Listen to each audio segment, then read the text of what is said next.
We have a great show today, and Zeke and I are very honored to have Natalie Chadborn, Chadborn. She's going to burn the other candidate. That's what I'm thinking. There you go. Natalie Chadborn. And she's running for Las Cruces Public School Board District Number 3. She is a fantastic candidate. I tell her she's got ovaries, man, because I've seen her perform at the forums. And So I'm graphic. so proud I of know, her. right?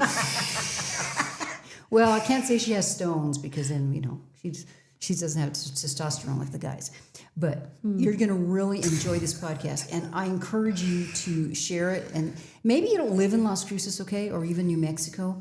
But our school boards all over across the country are in trouble. And if you feel, an inkling to support our candidates, even with a few bucks, you're going to help America as a whole. And you may have relatives here. Just get the word out, if you would.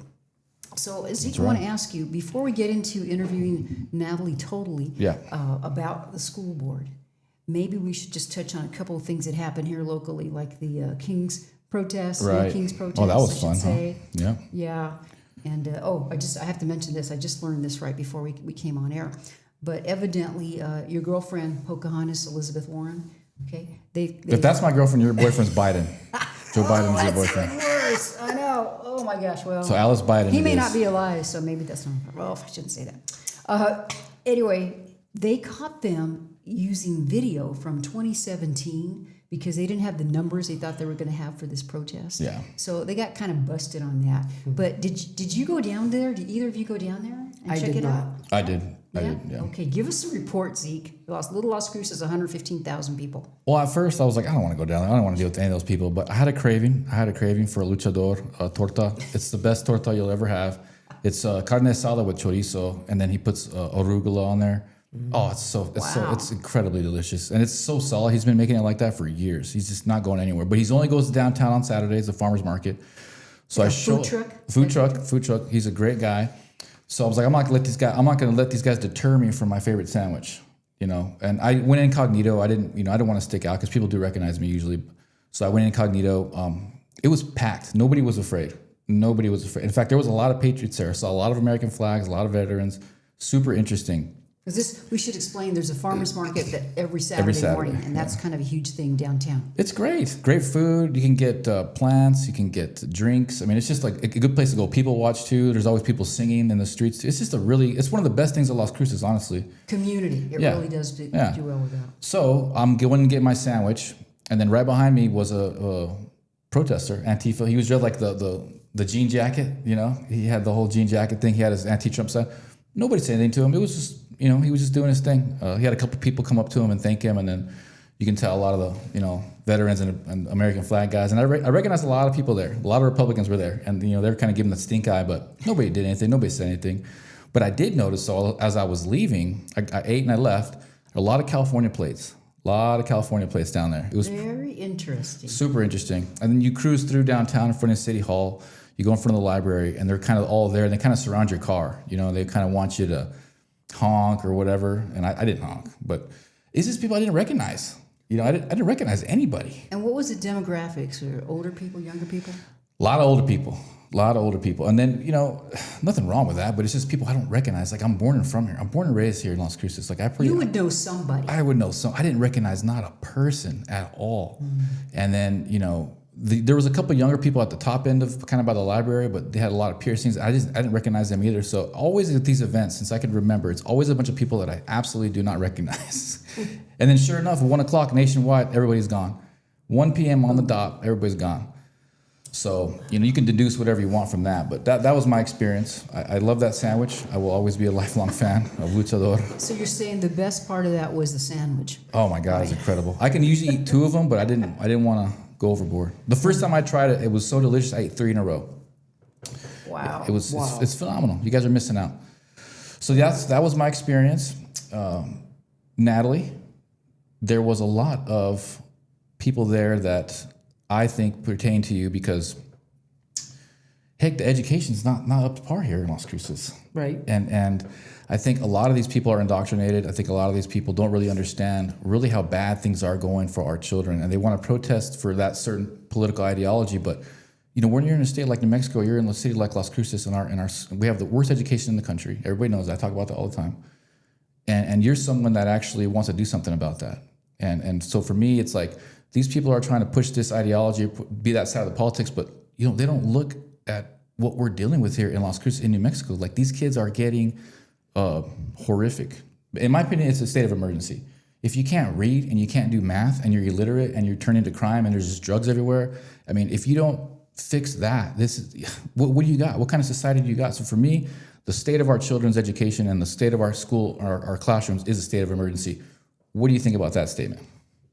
I think it's right. I think that it is a state of emergency. I think it needs to come to a halt pretty quick, because I think that as an employer and as a mother and as a grandmother and just a community member, everybody that I'm seeing come out of the schools for the last 5 years, coming into, my shops and stuff to go to work, they have no idea how to maintain. They don't know how to spell, read, write. And I feel like they're kind of like on a learning curve that's not fair to them, because as they're coming in, they just can't even get right into the workforce. It's kind of like you have to retrain them just to be able to how to spell and to put things in the computer and do things the right way. And I told an employee the other day who's 25, I said, you should be really mad in all of your cohorts, your age and younger, because all of you guys got stiffed and cheated. It should be a big giant lawsuit. Sometimes it's 25 years old. Mm-hmm. Come on. Can't do basic computer stuff. And you would think that, and not only that, it's just when I see my grandchildren growing up and everything that's happening, I feel sad for them, because they're not going to be kind of where we were whenever we came out of school by learning the basics. There's just too much stuff that's all on the sides and everything else that's coming in, too much chaos, instead of focusing on what is most important: reading, writing, and math.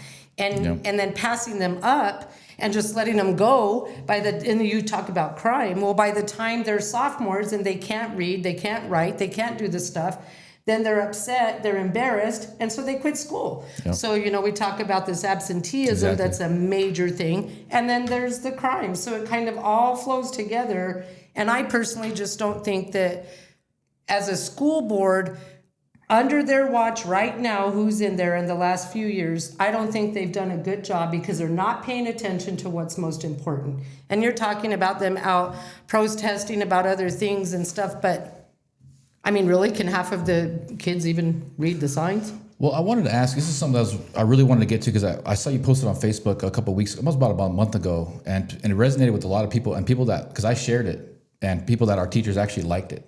And it was a post that you talked about how the kids are being unruly in class. Yes. And how there's really no mechanism for the teachers to control them, or to get them into a place where it's conducive for the entire classroom, right? They're just kind of being... It's just chaos. You're just chaos. So, I mean, what do you think we can do about that? Because from my experience with the teachers that I know, that is a huge problem. Well, it is, especially whenever teachers are being attacked by third graders or fourth graders and actually getting hurt, right? Wow. And so what I've heard from some teachers, and just by observation, and I was at a school board meeting and I was listening to a parent complain to the current school board. There's no accountability, and there's no backing up the teacher. There's not a clear zero tolerance policy about this, which would hold the child accountable, would hold the parents accountable, and upper management or principals, or however you want to say it, the chain of command within the school. And then the teachers don't have any back.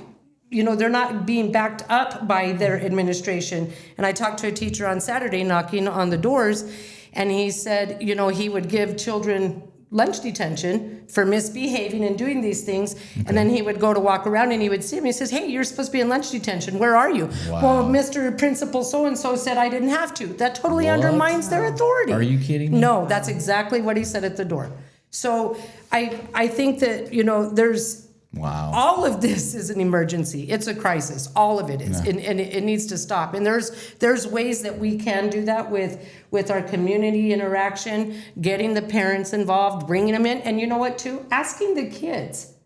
Everybody talks or acts like children aren't people. No, they're smart. And not only are they smart, and they have ideas and goals and dreams, and they could tell you probably how to fix their own problem that everybody is creating. Yeah. But instead, we have people and adults that are doing things that have nothing to do with them, and it's all about their own agendas instead of focusing on them. What a concept. And some of the kids, they're very sophisticated. They have access to a lot of stuff on their phones, And we owe it. I mean, it's supposed to be about education, Correct. and it doesn't. And I think I sent this article to you, but it was very interesting. And I want to just read this quick quote because it talked about the current state of school boards in the United States. It says even making school board elections partisan affairs. They were talking about even doing that and adding candidates' political affiliation to the ballot. That's been shown to increase voter turnout.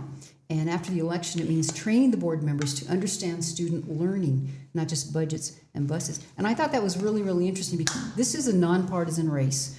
And really, you know, most city elections and the school boards are. But I think that what's that is saying is there is a need for and a call for people want to kind of return to a little bit more traditional, like you say. We had an enforcer. That's right. You know, we had an enforcer. We knew that there were certain lines we couldn't cross. And as you say, it would back the teachers up as well. That's right. Why would you want to be in the classroom situation and, you know, kind of fearing for your life or not having any authority? That doesn't help you do your job at all. No. And furthermore, if you're a parent and your children are in these classrooms that are being overran by, you know, unruly children, Yep. how is that fair to the other children? You know, and so the teacher is spending, you know, 45 minutes dealing with a child that's misbehaving and causing problems. The other 9 or 19, depending on whatever age and, you know, the size of the classroom is, how is that fair to them? How are they learning? It's a waste of time, you know? And you talk about enforcers. I remember being a sophomore. Oh, my God. I was a sophomore in high school, and I got a SWAT. Good. I was And just it gonna get hurt. into that. And it hurt so bad. Oh my gosh. I had like 501s on jeans, you know? And remember so the there was 501s. 6 boys and me because we were all right, lined us up, and I had to go. So I took the SWAT, and I'm telling you, I walked to the girls' bathroom and I went in, and as soon as that door closed, I grabbed my butt so bad and danced around and cried. But you know what? I didn't mess around in Mr. Martin's class anymore. I kept my mouth That's shut. what I was going to say. I mean, I think they got to get back to corporal punishment. And think about this. So back in the day, like corporal punishment was big back in the 50s and the 60s when there was actually more like conservative, traditional family values. Even back then, when there was a dad in the house and dad around to spank the kid, they still did corporal punishment. So imagine these days now, they really need it. But God forbid you discipline your children. God forbid you discipline them. I know, which is not good because, you know, truly I feel, and this is my personal opinion as a parent, you know, we had 5 kids and stuff. But when you discipline your kids and you hold them accountable, that really shows the love, right? Yes. Because if you love them enough to make a mind and to do what they're supposed to be doing and do the right thing, it shows in having those parameters. And you know what? Children need boundaries, and they like boundaries. They really don't want you to let them go run amok, even though it kind of seems like they do. They don't, you know. And furthermore, after that SWAT, my dad grounded me for 2 weeks. That's pretty harsh too. That sounds about right. All that sounds about right. Yeah, you know? exactly. Get you in order there. And if you go back to our generation, though, and to talk about, you know, corporal punishment or discipline like that, I think just about 99.9% of the people tell you, we deserved it. I deserved Absolutely. it. Yes. You know, Yes, had we did. coming. And like Yes. you say, after that, you know your parents didn't hate you. If they didn't care, they wouldn't worry about it. It's true. So I thought that was just very, very interesting. I mean, today, if a teacher looks at a student wrong or doesn't use the proper pronouns, then that's a big problem.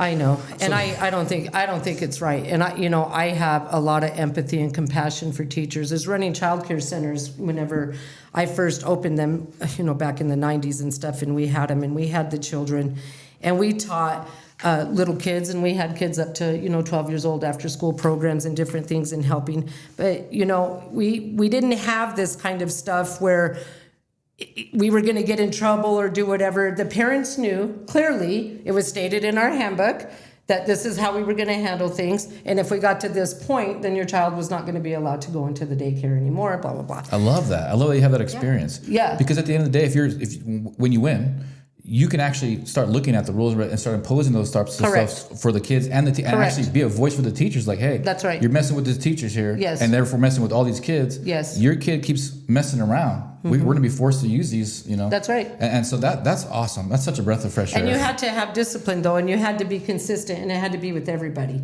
You couldn't Right. pick and choose. You couldn't have your favorites because they're so cute or whatever. No, everything had to be straight across the line. And that was the thing, was teaching the directors of my centers and stuff that they had to maintain all the time the same consistent standards. And that's what we are totally lacking right now.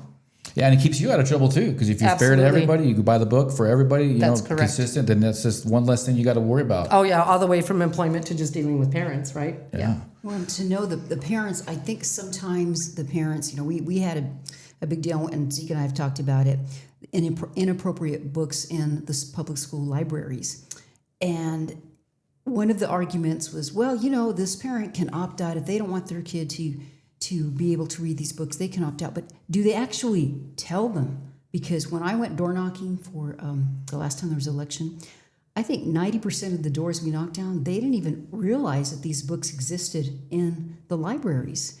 So it's a matter of educating not only the children, but the parents, as The you said, so parents. they know what's actually there. For sure. And I think the parents are almost number one priority whenever it comes to this kind of stuff. And now, if you remember the last election, there was some shenanigans going on and some stacking of the deck and doing a lot of things, you know, and they were cheating basically to try and get their way through and stuff. And they ultimately still did. They have a small policy now that, you know, there's some challenges or stuff. But I think that the parents, I feel sorry for them because they don't know about everything that's going on, that they don't know. And you know, we hear a lot about transparency. Well, why isn't it really out there?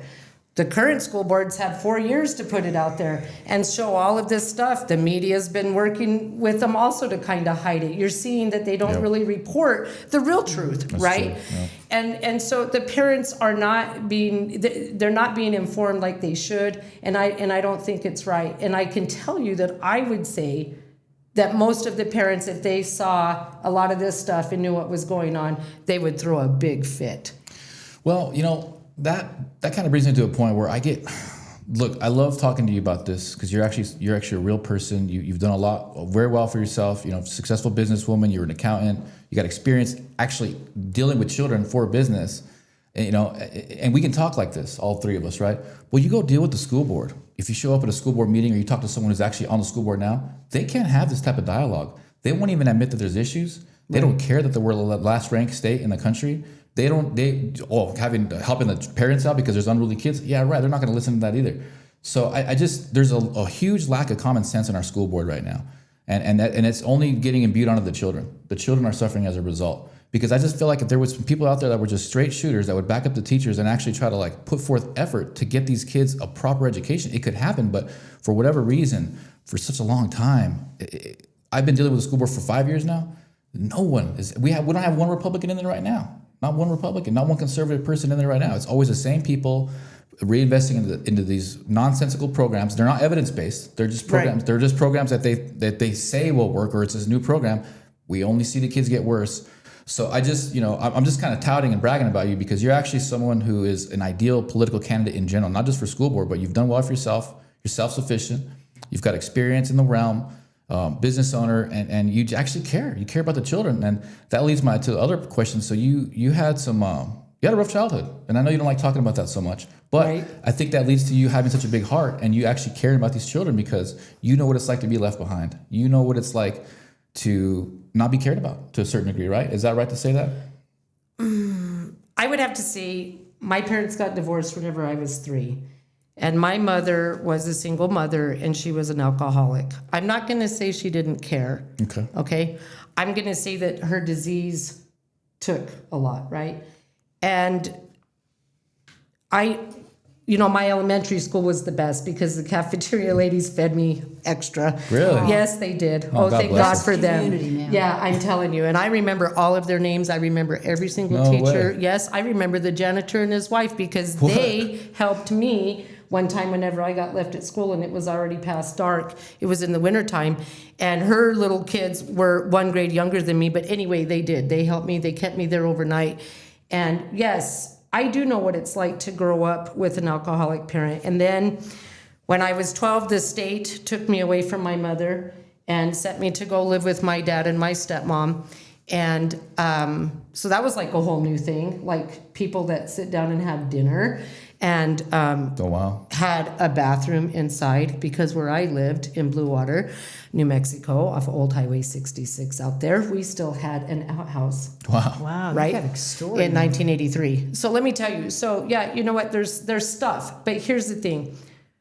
The teachers that I had during that time, and the school staff, and Mr. Jerry Garcia was the principal. Weird name, right? Cool name. He's probably passed away by now, but I remember they always encouraged us, and they always, Mrs. Bean in the library, she always encouraged us to do well. And you know what? I just continued to go with that. And then I also have to say that my belief in God is what really helped me through that, because it's hard whenever you're kind of alone and you don't know where you belong or don't belong. And then you just have to go. And my old great-grandmother, Margaret Lovato, she taught me about Jesus, and that Jesus loved me and God loved me. Wow. And that's really what got me through too. Yes. So young. So you had to grow. You went through the system at a young age, and that system's horrible right now. These days, CPS has the worst rap in the country. It's horrible. So you went through that system. And, I was just talking about this with a friend of mine, but it's like I got forced to go to catechism. My parents wouldn't go, but they made me go. And it was some of the worst times of my life. It was the most boring. I did not want to go. Were the nuns? You didn't have the nuns? Yeah, we had nuns. Yeah, I dealt the whole thing. I was altar boy and everything. I still hated going. I rang the bell and all that, but I hated it. And, only later in life did I really start to appreciate God. But, you as a child, you had to grow up so fast that you had developed a relationship with Jesus, and that's what got you through. Yes, that's exactly right. It's the truth. Yeah. Wow. And my old granny, Yeah. That's such a powerful story. And like, to take up what Zeke was saying, we need someone who can reflect the community and actually represent the community. Mm-hmm. And we don't have that right now. And you, with your background, and you're not a teacher, you don't have the agenda that you have is to actually make education better and real. Yes. So I have such respect for that. And I am, and there's an article that came out this morning from Fox News talking about Mississippi going from 50th to 6th. Did you read that one this morning? I did see that. Yep. And one of the things that they were talking about in that article was the way that from the governor to the legislators to the community members to the school board members, parents, everything, how that they've maintained 9th through 2024 and brought it up, and that they did standards based. And then they were doing some of that testing a lot more often to see where the kids were, not passing them up like I was talking about a month ago with these at these forums. Yep. It's not punishment, it's actual care. Mm-hmm. It's figuring out that so far what's been happening isn't working, and we're not going to let you go over here, and you're going to get to sophomore or freshman and you're going to drop out and not do it or whatever like that. So I do care. I do care whenever I have employees that come into my business and stuff, and they can't, and they can't do things that they should. And they're seniors, or they're sophomores in college, and they don't know regular stuff. And it makes me angry. And then it makes me angry for the taxpayer, because the taxpayer money is being just spent totally unwisely. And that's where a big chunk of your taxes go. That's correct. It's supposed to go to education. 600 million. 600 million. Is their budget. That's our budget. Every year Correct. they get $600 million. And I think she said that the current president, 90% plus goes to salaries. So it's really like, who are you paying? What programs are you paying for? Because that's ultimately what your investment's going into. So who are we paying, and why are we paying them? Because the kids are getting worse. But in their defense, and it's not really a good defense, but it is a defense, the whole nation's gotten worse. Our education as a nation as a whole is just horrific. I think we're 45th in the world now. We've gotten down lower. We were at 25 not too long ago, and now we're 45. And so, look, whatever they're doing is failing miserably here and nationally. Why they can't use basic inductive reasoning and look at Mississippi or look at another state that's got success and just start implementing the same programs that they did to become successful, they won't even hear it. That's because their egos are in the way. It's all ego. It has to be. It has to be, and it has to be like an agenda per se. But to bring it back to Las Cruces, you said it's 115,000 or whatever, and then we have the county, to equal X. It's still a small town. It still has those small town values. Oh, yeah. And we can get the parents more involved if we can get the information out to them, if we take the time to show them and get more stuff. Yes, they have a little portal on their phone, and it says when their children aren't in school or if they're late or whatever's happening. But they need more access so that parents can come and say, hey, I really want to talk about this. I'm seeing this happen with my son or daughter, and my kids want to tell you this. We need to be more available. And then to one point that you made, there are a lot of good teachers, and then there are some that are not. Yeah. And we have to sometimes face the truth that we have to deal with the ones that are not doing a good job. You have to be, and that goes even to the administration and the principal and even the superintendent. If they're not doing what's right, then why do you keep holding on to them? When you are in a job, if you're a crappy employee, do you just expect to continue to get paid and be crappy? Fire them. Exactly, right? So shouldn't a board that is, using taxpayer money to teach their kids and to have these teachers, shouldn't we be more involved and more invested in what we're doing with that? I think we should. Absolutely. And parents are busy. This is a different world than when I grew up. Sure. My mom stayed home and my dad worked, but that's really not the case in most families. First of all, there sometimes are not enough intact families, and then they're busy. Both of them are working and doing stuff. So it's owed to them, as you say, to inform them and keep them informed. Do you know what the status, if they even have anything like a PTA or whatever? Do you know anything about that? I've heard, and I've had other people ask that question, and we've asked, and there are, and I think they call them PTO now. Right. And I have heard that there are some at the different schools and stuff. I don't know to what extent. They're flimsy. Well, I've heard they're pretty flimsy. okay, so here's the thing. If he's saying they're flimsy and we're not sure, here's the thing. Why couldn't we make sure that there's something that's going forward with that? Encourage the PTOs, encourage the parents. Yep. If it is truly flimsy, then let's help. Yep. It doesn't cost anything to sit down and talk and have these ideas and be available. Just if you're here and you're like, well, I'm only going to go one time a month or something. No. We need to be available all the time. Right? Yeah. And we need to be able to talk with the parents and the people and even an organization that's going to help get that information out. It would be great, I think. Well, I remember I had an experience because my daughter went through Head Start, and I was a super volunteer for there. I was always there every Friday, and I would read to the kids, and I would go on the field trips with them and stuff. And the kids grew to love me. They were always trying to crawl on me and stuff, and they were just cool. I always kept my boundaries and stuff, but I really enjoyed reading to kids. I don't know what it is. I love reading to kids. And the teachers are like, you're great, can you help us more? They want to be like part of the board and, get involved on a higher level. And I was like, you know what? She's about to leave Head Start. She's going to go to elementary school. Otherwise, I would love to. Sure. But they got an award and everything. But as soon as she got into school, I wanted to do the same thing. I was like, hey, I'd love to read to the kids. And I got the background check and everything. And because I had a ticket, they didn't allow me to do anything with the schools. A speeding ticket. A speeding ticket that I paid. That was years ago. And basically, as I submitted my application, they basically told me I wasn't going to get it. They were like, look, we don't. They don't want parents going around over there. And that's where I see a big fault, Alice, too, is the fact that they don't have the parents involved. The children that attend school are the parents' kids, not the school's kids, right? And so it does tick me off whenever I see so many things that are going on, and it's like, oh, well, we don't want the parents to know. Oh, we don't need the parents to know. That is so upside down and backwards. It's just totally wrong. When my kids were in school, you could call and ask them. Yeah. I was like the Karen of the schools. That's how you have to be. And furthermore, I can tell you one time with our middle son, I went to school with him every day in high school because he was getting in trouble. And he said the reason why he was getting in trouble was because the teacher was not being fair and only certain kids were getting in trouble and da-da-da. And I went there every single day. And you know what? He was right. But I was able to go to the principal. I had documentation. I showed everything. I kept my mouth shut while I was in the class, as you're supposed to. And then after so many weeks of all of this information, and they changed the policy. So, it's just they have to. They have to work with the parents. We just have to. This keeping parents away has to stop. I think it's an asset that's being missed. I mean, sure. There's parents like me, wives that are staying at home while they get them in there, have them hang out at the recess so they can help Absolutely. watch. Whatever. Yeah. Do it safely. Of course, there's always predators out there. We got to be careful right. of. But that's a small population. That's right. And it's easy to weed them out. They got a history of it. It's on their record. Get them out of here. Don't even let them in the door. Don't even let them in the door. And Exactly. I get it, but I think they're just being overly paranoid about that because now it looks like our schools are freaking prisons now. They look scary. Like the Centennial looks like a scary place. It doesn't look like a nice place to be. But either way, I agree with you because I know one of your big things is getting the parents more involved. Yes. So is Christina Moore's. What other issues are there with the school board that you'd like to talk about? I mean, is there anything else that really? Well, I would like to talk about the SROs, and I would like to talk about okay. the fact that, they're needed at the elementary schools. Seriously. Yeah. Every other school has them, and they have the metal detectors, and they have the this and the that. Why don't the elementary schools have them? So just to clarify, because I've never been able to get a straight answer on this, the middle schools and the high schools do have SROs.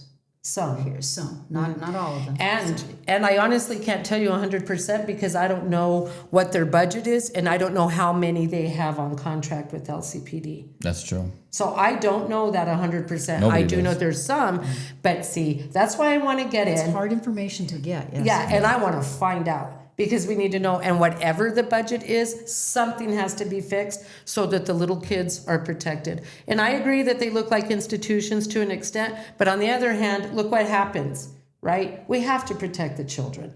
And SROs are like the front line of that, and we need to have them in there at every school. We're so effective that there's story after story of an SRO Right. saving, Sure. taking out the culprit right away before it can damage any kid. It's so commonsensical. And then I have administrators that, because I have, I let the truth out on my social media. So administrators that I know hit me up and they tell me certain things. And I know that a lot of these schools don't have any emergency shooting training. They don't have any training. If there's a Active shooter? active shooter, they don't have the training whatsoever. And there's been a lot of threats from these students, these middle school students, if they get disciplined and they don't like the teacher, there was an incident where they actually showed up to one middle school with guns and they tagged up, sexual profanity on the walls and stuff like that. It was never in the news, never talked about, never an SRO put to that school.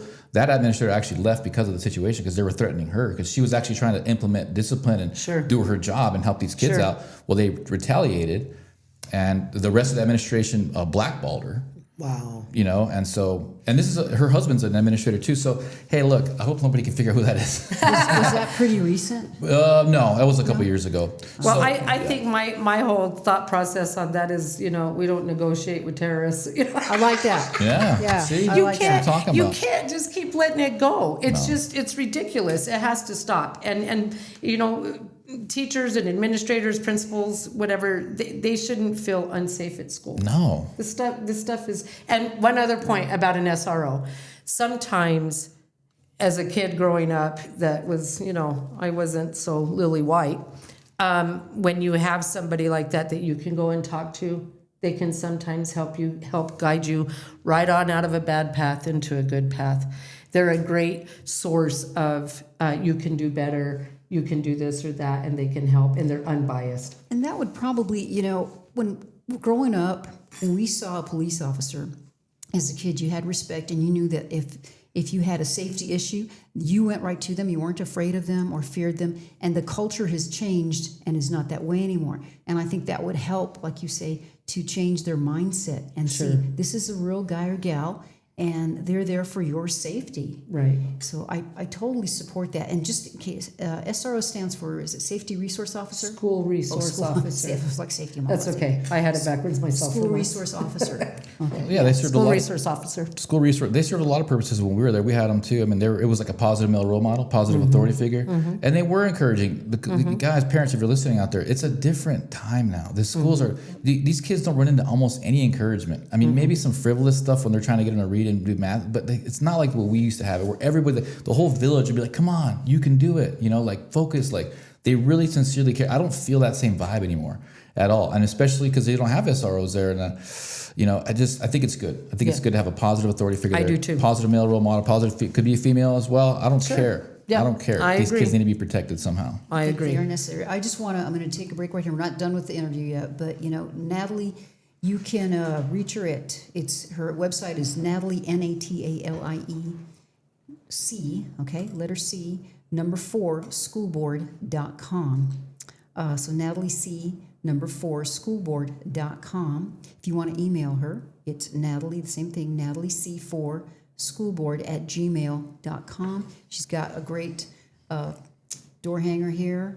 And this is really true. And Zeke and I keep talking about this every week. This election will be decided by only a few hundred voters. Your vote does matter. It really does. These more local elections, people don't know about them or they don't show up. They don't think they're as important. It's not a presidential election or anything. And a lot of times, I think last time we had maybe 16% show up or something. It was 11%. 11%. Boy, 11. that's really disgusting. Isn't Yeah, it? it's pathetic. So I just want to encourage you guys. And right now in Las Cruces in the area, early voting is happening, so you can go. So if you can't make it election day, I'm an old school person. I love to go election day. That's just me. But please show up. Tell your neighbors. Tell your friends. It's so important. We need some good representation because our community of Las Cruces, it's worth saving. It's still a very good community with a lot of wonderful people in it. And it's District 3, just in case you guys aren't sure, District 3. Yeah, you're my Thank you, district, Alice. so I mean, I voted for you. Well, day- thank you day very one. much. I But- appreciate it. Yeah, no, it's easy, no brainer. Where about is that district? Because I'm in the foothills area. I'm in the High Range area. So you got a So little. it kind of comes from like 70 down Baylor Canyon, Dripping Springs, Talavera, Los Alturas, wow. Stern, and then it comes back up kind of Missouri, Locust, okay. University, down to, like, what is That's that, kind of a I-10 or something? It kind of is, right? like the southeast side, like the southeast yeah, side. that's correct. Southeast Yeah. side of Doñana County. Yeah. Okay. And one point I wanted to make, you talked about, people come out for the presidential election and stuff. I can honestly say that school board election is more important than the presidential election, and here's why. Everybody that lives in this community is affected. If you say, "Wow, my kids are grown," or "Well, I don't even care about it," well, you should, because if you go to the drive-through, you're seeing that. If you go to the grocery store, you're seeing the lack of ability to count back change to you. You're seeing the lack of all kinds of stuff, and so it does impact you, And they're here. They're the CNAs. They're the ones caring for you in the nursing homes and the other types of things. All of the businesses here, they're all your community. So you should vote. They should all get out and vote and be serious about it because, again, it's their taxpayer money. So how are you going to spend it? You want to just keep going with the same old, what do we talk about? Insanity, doing the same thing over and over again and expecting a change? It's not going to happen until they go vote and make a change. Yes, you're so right about that. And as we know too, there has been an increase in juvenile crime. Yes. And that has to be attributed to our education system as well.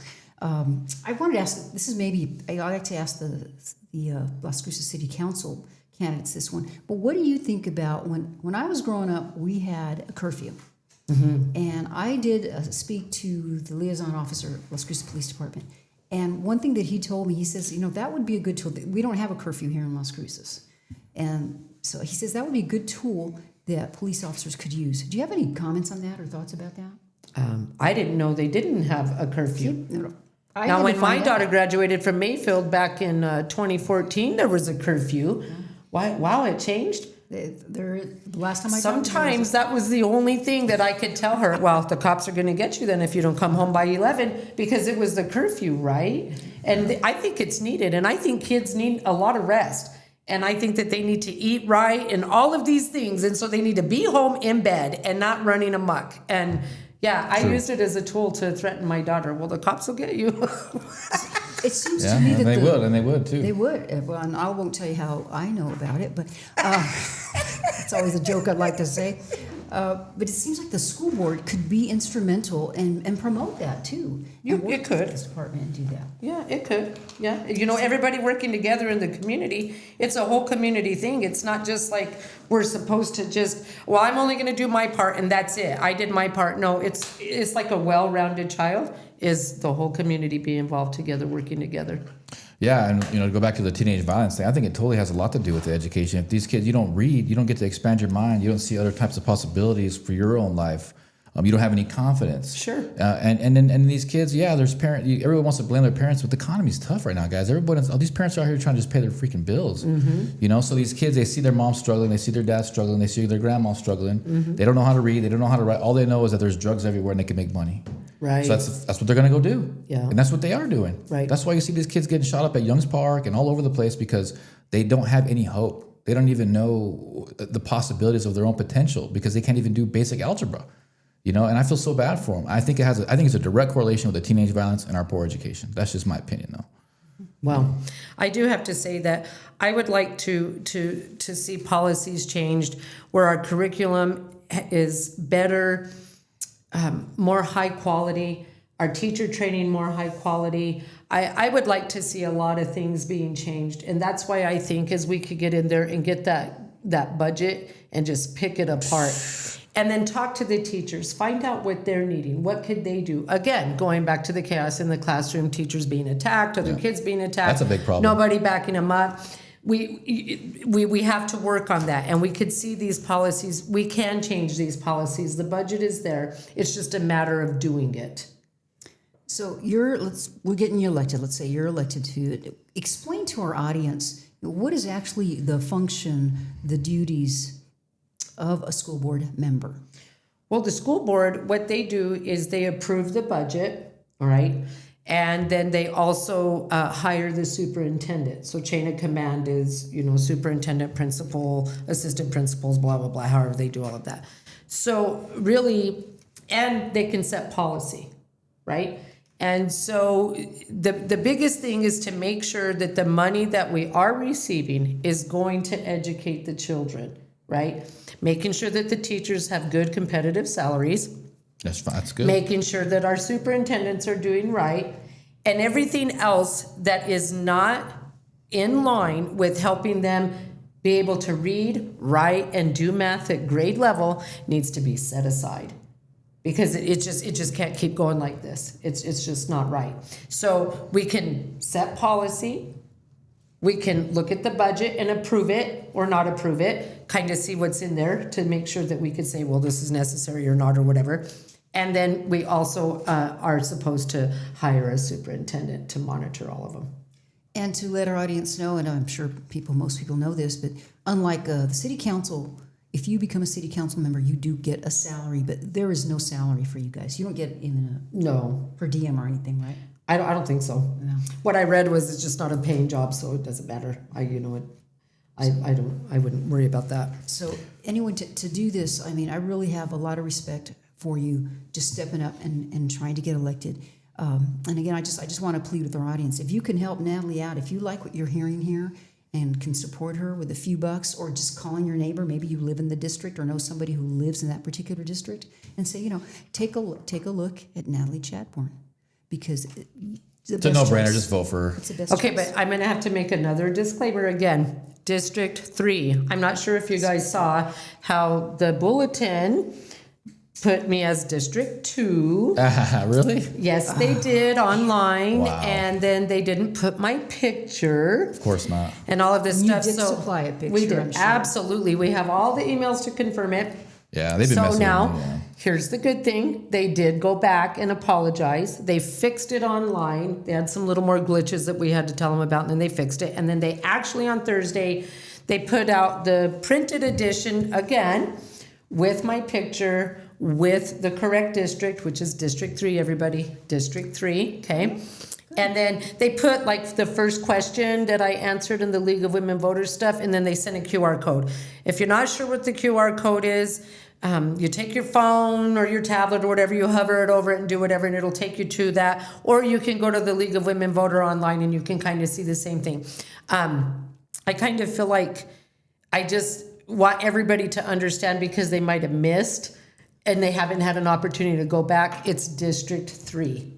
Number 3. It's number 3. Well, at least they did make it right. Yes, I agree. But that's The kind bulletin of did. a big mistake. You know? Yeah, well, but you know what? You've kind of seen the media kind of go sideways again. We talked about it just a little bit earlier in the program, was the fact that, you know, when the couple of school board members stacked the deck, whenever they were going to have the policy changes for those yucky, junky books, and they texted people, an IMPRA request was put out, Yep. the actual facts came out, they cheated, Yep. right? Yep. And then the media didn't call it out for what it was. They kind of just like, oh, it's not that big of a deal. No, it's a huge deal. They buried it. cheated, they lied, and they did all of that. And then again, my saying again, I feel sorry for the parents who are going to have to go vote and don't know what's happening out there. So pay attention, please, all of you parents. Pay attention, go look at everything, and I'm asking you to vote for me. I will not stack the deck against the parents.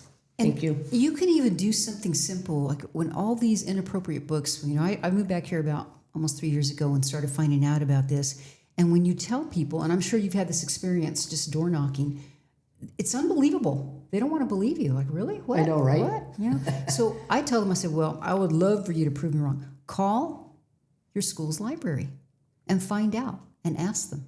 Ask them if those books are available. I mean, this is, you guys, we're the bosses, okay? It's we the people. That's So right. don't ever be afraid to do that. You shouldn't be. One of the That's most frustrating things for me, because I was on a school board on a charter school, and it was a struggling charter school. I won't say any names, and we turned it around pretty quickly. Once they got a good school board on there, and we worked closely with the principal, whatever policies and whatever educational standards we were putting on these children, we were able to see the effects immediately. That's good. Month to month, quarter to quarter, you can see if something was working, something wasn't working. So now that I know that and that I saw that and I see these yahoos up there with these kids still failing, I'm just like, dude, we can easily fix this stuff. I mean, it's really not that hard if you have the right school board and the right principal, right superintendent. You can tackle these hard issues and solve them and save these children. But I don't see any efforts on these school board members trying to do that. And that's where I get so frustrated. I don't even like talking about it. But since you're here, I'm talking about it. So no, it's great that you're running. You're so commonsensical. You're so successful. You just celebrated your 40th year, right, of marriage? 30th year? 30. Might as well be 40. 30 years of marriage, yes. I have a wonderful husband. Yes, thank you very much. I appreciate that. That's fantastic. So I love that. I love all that. You got the kiddos, you got the grandkiddos, you got the husband, and it's just someone like you. We need you in there so bad. So guys, please show up and vote for now. I voted early. I used to be an election day voter guy, but I know that the power of early voting, it helps so much, guys. I mean, so it's the counter to mail-in ballots. If we can get people to show up early to vote, we can counter the last-minute mail-in ballots. Basically, people who vote election day are people always going to vote election day, like Miss Alice here. So you get people to vote early. These are people who normally wouldn't vote anyway. So you're actually getting people off the couch and getting them to vote and countering any kind of mail-ins that are questionable or whatever. You know what I'm saying? So voting early is very, very powerful. And that's just one reason. There's a lot of other reasons too. Like you might show up on election day like in Arizona and the ballot sizes don't match. Or the power goes out. Kicking them out and stuff like that. Yeah. I would stay there until my vote was counted. I would too. I know Because you I'm too, an but- election People day. wouldn't. I'm an election day voter also. I would stay there until they would figure it out. Okay. They'd give me a provisional and all kinds of stuff. And the there you idea go. too, it's like make it too big to rig. Just show up. Just show up. It is your duty as a good citizen, and just like you say, it's a no-brainer. Please do that. And it's a no-brainer because it's their money. And what is your money being invested in? You know, you're going to work and then you're going to die. So don't you want to see your money being invested in the children, in the community, in the future? Yeah. And done in the right way instead of just being squandered? What was Christina Moore? She's also running for school board too. She's District 2. She's District 2. So she's big on like, hey, they're going to spend 10 grand on a transgender closet, right? I mean, you don't want to be spending money on this kind of stuff, guys. You know what I mean? Like you want to, and that's just 10 G's. Can you imagine if someone like her, who's an accountant, got a hold of that budget? They really probably don't want someone like you in there, because you can. I've worked with budgets before. You look right at it, you can see where the waste is really quickly, and it's usually someone's cousin, uncle. I don't want to get too into that, but we know what that is. We know what that is. Well, and I mostly just want to see, I want to look at that budget so that I can really get in there and give the teachers the training and the tools and the high quality programs and curriculum that's going to work. That's what it is. Yeah, it's Mississippi. Not, it's not to like go and, I'm going to bust this or do that. Really, it's to, I mean, when glad you said that. when you're going in there and you're seeing stuff, you'll find stuff anyway, like the low hanging fruit, if there's something going on. But really, it's just to say, okay, what can we do to help these teachers? What can we do to bring in more training for them? Whatever it is, more staff so we can have smaller classrooms. I don't know. The potential is so big for such greatness. We just need to have an opportunity to get that Let's done. give them the benefit of the doubt. Budget's good, it's clean, all right. Well, what we're doing with that budget is obviously not working. Correct. And I really like what you said. Well, look at Mississippi. They went from really bottom of the barrel. Now they're shooting, I think they're top 5 now, right? 9th. They're at 9, top 10. So they went from bottom of the barrel. I think they were 45th. Between 45 and 50. They kind of swing back and forth like we do. Right. Now they're in the top 10. So just the fact that you said that, it makes me, you got my vote, because that's all I care about. Whatever the budget, whatever. Let's just start working on things that we know that works, please. Correct. And like White Sands Elementary is a blue ribbon school. Right? Oh, wow. And I think it's like there's like only 3 of them in the United States or something like that. How many? Wow. Oh, in New Mexico. I'm sorry. I was saying the United States. New Mexico. But here's the thing. What are they doing so well that they're a blue ribbon school, right? Just over the mountain right there. Yeah, yeah. Why can't we emulate that at the don't rest of them? They are not within our school district, or they are? Yes, they are. They are. Mhm, Okay, so yeah, why aren't they looking at this? Right. Is our budget also, is that online, like a public display? Can you? Yes. Okay. And you can kind of read it, but But it's very general, I mean. it's very general. There's not a detailed summary. It's more of just a summary, and it'll say like other expenses, but it doesn't tell you what those are. But you're right. Why aren't we looking at the White Sands? Right, or even Sonoma Ranch Elementary. They are doing well.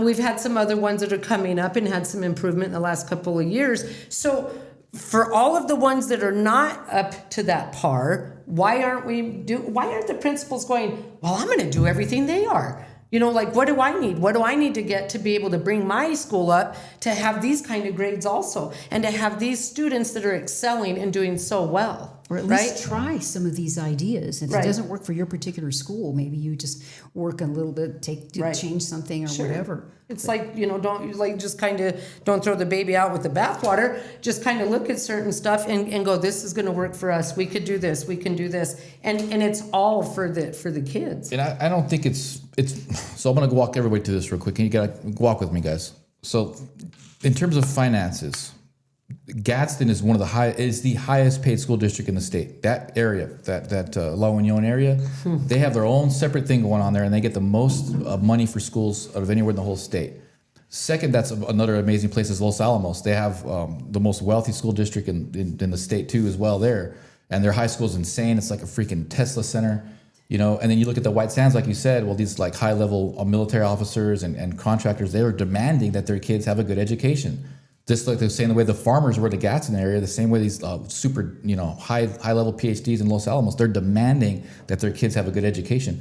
The people here in Las Cruces public school system, the parents and people who are running for school board, we have to get up there and start demanding with authority. These are our children. This is our tax dollars. We want our kids to be able to read and write and do math. Right. And that I just don't see that happening yet. Now that we have you running and representing us, yes, but we need to get more parents involved. We need to get more people running for office and demand that our kids be educated the same way that these blue ribbon schools are, the same way these kids are over in the Gadsden area, the same way these kids are in Los Alamos. Right. We have the money's never been an issue. We've gotten plenty of money for education. In fact, we've been getting more money, and they fail even more. So that tells you that the wheels are really broken off. Money's not the answer. No. And that's the truth, because there's sufficient budget. I mean, you heard one of the candidates, Wofford, the other day say on the KRWG forum that, oil and gas has really helped the budget. The budget's really healthy, and you know that. And okay, then the budget's healthy, but they're still not learning. They're still not doing any better. Worse. I mean, my gosh, what's happening with that? So, so definitely there has to be some changes made. And your opponent has been in there one term? Yes. One term. As Natalie's and Christine's both, they have been in there the last 4 years. And while, something's got to change, it's just so discouraging. I have been to a couple of school board meetings, and there's a little bit of vibe going up there. Is it okay for me to say that, Zeke? There's a little bit of kind of arrogance, maybe. They're looking down. When I got up to the podium, and this happened to be about the inappropriate books, and my whole argument was it's about community standards, and we have we really owe it to our community to have the best that we can. And they're not gods. We expect them to do a good job. And I'm not saying it's easy. I've never been a school board member. I haven't. But if you're not satisfied with what's happening here, why would you want to vote for someone who's been in there 4 years and ask, call their office if you don't know how they voted? But pretty much the policies that are in place, how they voted. They always seem to be in sync with me in sync with whatever they all want. Sure. When I look at it. And no, that's it's the truth. Accurate? It is accurate. Under their watch, a lot of stuff is happening, and parents are not being involved. And I mean, they said, well, we had 2 or 3% more graduation rate at a couple of high schools. Well, that's all fine and dandy, but they only had 6% proficiency in math, 13 in this, 22 at this one, whatever. So, okay, you're graduating a lot of kids, but they don't know how to do a lot of their basic Those stuff. are not bragging That's rights. not bragging rights. It should be embarrassed, That's a actually. good point, because who cares if they're getting shoved through the system? They can only read it at 6%. Of them are reading at a Yeah. proficient level. So real quick, because we're coming up at the hour here, I wanted to talk about the lunches and the diet, because I do have ADD. And I've been studying it, as of recently. I learned, and this is especially for children. Came across this study for children, but it's true for adults as well. But if you can get rid of gluten, dairy from children's diet, and highly refined sugars, man, it really alleviates a lot of their ADD symptoms. It does for me. If I eat real clean, I feel amazing. And so I wonder what these kids are eating. And if you're a parent out there and you're listening, and you do have a kid that's maybe getting unruly, or does have ADD, look at what they're eating. Cutting out dairy, cutting out gluten, that's a rock star of a diet for kids. And I think a lot of these kids would respond well to that if we can get them cleaner food. I don't know what the last time I saw the food, parents were sending me pictures of the foods on social media when I was running for state representative, because I'm running for state rep and people were sending me school board stuff, but everybody's fed up, right?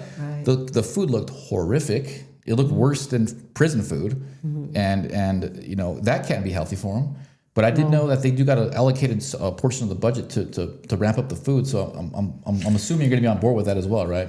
I'm on board for them to having healthy food. Absolutely. I remember just maybe 2-3 months ago, isn't there some kind of directive that came out from the feds Right. that said that they have to make their food now and all of that? So I would say if they're going to have to make the food and do all of that in-house, give them a minute to get used to that, because they were doing, whatever was down the pipeline, kind of like heated up in the microwave Processed. or whatever, right? Processed food, which is not good for anybody. Nope. So I'm glad to see that that's happening, but give the cafeteria ladies some grace, because they're going to have to figure it out. And you know what? The cafeteria ladies saved my life many times. Oh, I love If that. it wouldn't have been for them and peanut butter and honey, I wouldn't have eaten sometimes. But you're right. We need to give Sounds them good. Give good them some tools. grace. Absolutely. And I think there's something too about trying to use more local food. Maybe Yes. Is that right? Yeah, more of like the organics and stuff. And we're very agricultural around here, Sure. so that shouldn't be an issue. Right. It really shouldn't be. Right, really fresh and stuff. And, I tried baba ganoush for the first time at Santorini's on Saturday or Sunday dinner, and it was really good. And that's eggplant. I would have never said I would eat eggplant, but it was good. You felt Sounds okay. healthier already. I did. So Natalie, Mrs. Chadborn, you are an A++ candidate in terms of me and who I vote for. It's an honor to vote for you, an honor to have you here on the show. And thank you for having me. I will be praying for you, Yes, because thank I you. just for the children, for crying out, not even me. It's just that the children need your help more than the teachers need your help. This community needs your help, and they're so bad. So thank you so much for having the courage for running and going through this stuff. It's not easy running for office, guys. It's extremely stressful, actually. So Natalie, we just want to give you a couple of minutes and give your closing Yeah. statement to everybody. And please, I just encourage you. This is such an important position to elect. It's really super important. Well, I would just say that I would ask for parents, for voters to go out and to vote for me and to look at what we're talking about and to see that the change is necessary, because most of the students cannot read, write, or do math at grade level, at all grade levels. And we're all concerned as a community. We're concerned about the juvenile crime. We're concerned about the suicides, all of these things. And the education and lack of is part of what's happening as to why some of these things are going on. So I would ask you to vote for me, to give me an opportunity to get in there, to change some policies, to look at the budget, and just know if I find things, I will expose it. I will shine the light on it. I'm not afraid to show it. And I will be very serious about this. And I appreciate your time. Thank you. And thank you, Alice. I appreciate it very much. And Zeke. no problem. Thank So you. we end every show on a prayer. You're welcome to join us, Natalie. If Okay. not, it's okay. Lord, thank you so much for giving us opportunity to share Natalie Chadborn's voice with the community. And we just pray that you guide her, Lord, and you protect her, and that her message becomes a beacon of truth and a beacon of hope for our community, Lord, and so that people can show up and vote for her, Lord, so she can be in a position to protect our most precious resource, Lord, the children, and to be a protector and someone that defends teachers as well, because teachers have rough jobs. They need someone like her that can help support these children as well, Lord. So thank you so much for the opportunity to do this, Lord, and so grateful for all the blessings that you've given us so far. In Jesus' name I pray, amen. Amen. Well done. Thank you guys so much. Thank you, Natalie, again. Thank you. Her campaign manager. Thank you. Thank you, David. Thank you, David. Montes, All right, guys. David our Montes. studio audience today. And thank you, Chipsters, for tuning to Chips and Salsa Show, New Mexico. Have a great week. Later, guys.